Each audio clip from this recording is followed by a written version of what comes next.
नमस्कार, energy meter में आपका स्वागत है। मैं हूं ब्रिज द्विवेदी। कच्चे तेल में आज मजबूती दिख रही है। एमसीएक्स पर कच्चे तेल का भाव 5360 रुपये के करीब चल रहा है। वहीं नेचुरल गैस की बात करें तो इस पर 2% की गिरावट दिख रही है।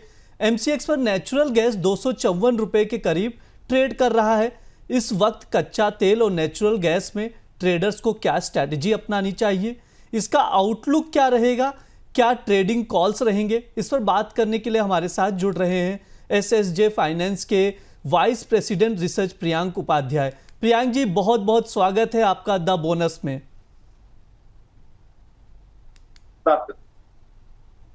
जी, जैसा कि हम लोग देख रहे हैं, कच्चे तेल में कल भी तेजी दिखी थी एमसीएक्स पर और आज भी तेजी दिख रही है।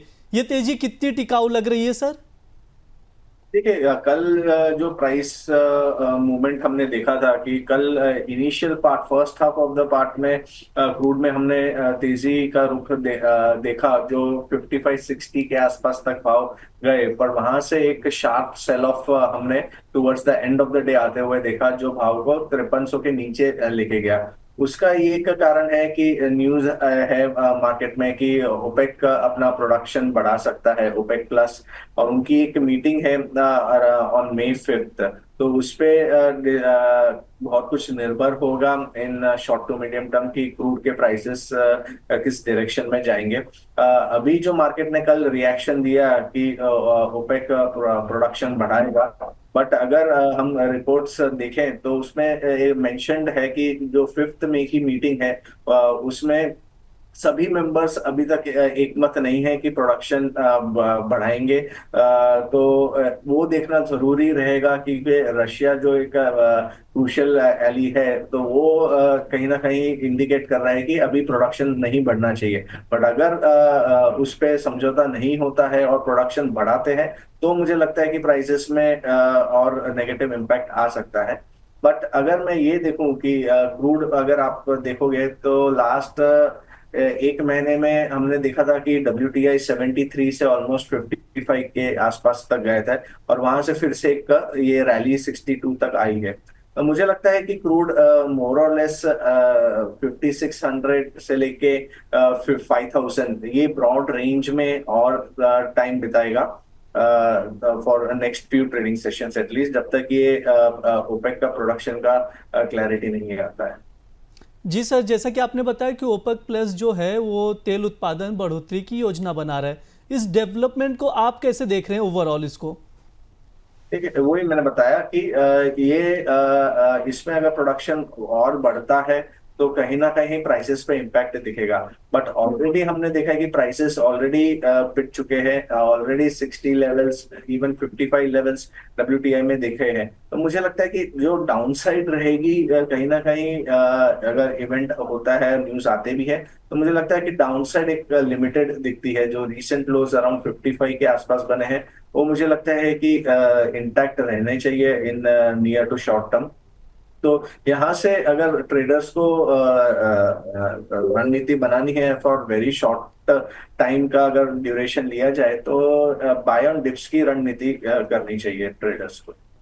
सर, ट्रंप और फेड के बीच जो तनातनी दिख रही थी वो भी अब कम होती दिख रही है।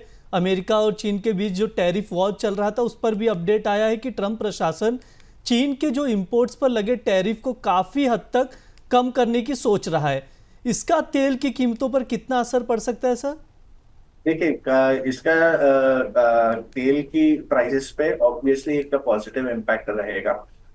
हमने जो कल बैड न्यूज आते हुए देखे तो उसमें ज्यादा करेक्शन नहीं आया क्योंकि ये एक ट्रम्प का जो चाइना की तरफ अभी सॉफ्टर रुझान हो रहा है उसकी वजह से एक सपोर्ट मिला है क्रूड ऑयल के प्राइसेस को। एंड प्लस अगर आप देखोगे तो सारे बाकी सारे कमोडिटीज में हमने गोल्ड में जो सेफ हेवन प्रीमियम जो बन रहा था जब भी US was strict on tariff of 145% plus on China, तभी हमने गोल्ड में सेफ हेवन अपील आती हुई देखी। पर जिस तरह से ये न्यूज आया तो कल एक लास्ट 2 दिन में हमने गोल्ड में एक स्ट्रॉन्ग सेल ऑफ देखा और रिस्कियर एसेट्स जो बोलते हैं जैसे क्रूड हो गया, सिल्वर, मेटल्स, ये सब में एक हमने बाइंग आता हुआ देखा। तो ये न्यूज डेफिनेटली एक पॉजिटिव फैक्टर का काम करेगी क्रूड ऑयल प्राइसेस के लिए। जी बिल्कुल। वैसे देखें तो कच्चे तेल में शॉर्ट टर्म के हिसाब से आप कैसा इसका आउटलुक देख रहे हैं? शॉर्ट टर्म में मुझे लगता है कि ट्रेडर्स को नियर टर्म में बाय ऑन डिप्स की रणनीति अपनानी चाहिए। 5300 के आसपास हमारा बाइंग कॉल रहेगा, 5150 एक स्टॉप लॉस रहेगा और 5600 के टारगेट्स रहेंगे। सर अब आखिरी सवाल रहेगा, नेचुरल गैस पर भी बात कर लेते हैं। एमसीएक्स पर इसमें करीब 2% की गिरावट दिख रही है।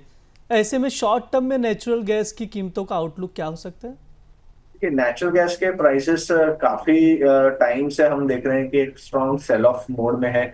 360 से लेके अभी 250 हो गया है। अप्रैल कॉन्ट्रैक्ट 253 के आसपास अभी ट्रेड्स हो रहे हैं। मेरे हिसाब से डाउन साइड नेचुरल गैस के प्राइसेस में यहाँ पे रिस्क रिवॉर्ड सेलर्स के फेवर में नहीं है।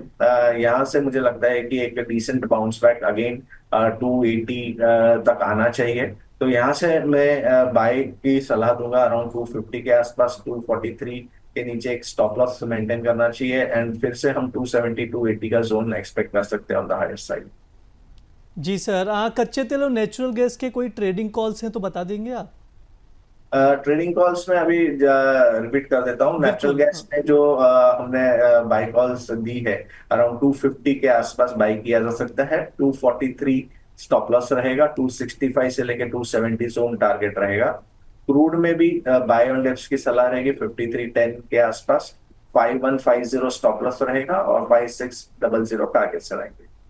हाँ, हम भी अपने दर्शकों को रिपीट कर देते हैं जो आपने कॉल्स दिए हैं। दोनों में बाई की सलाह है। क्रूड ऑयल की बात करें तो मे कॉन्ट्रैक्ट खरीदना है 5310 पर, और जो स्टॉप लॉस लगाना है 5150 पर लगाना है और 5600 का टारगेट होगा। ये क्रूड के लिए है। इसके अलावा हम आपको बता दें नेचुरल गैस पर भी खरीदारी की ही सलाह दी गई है।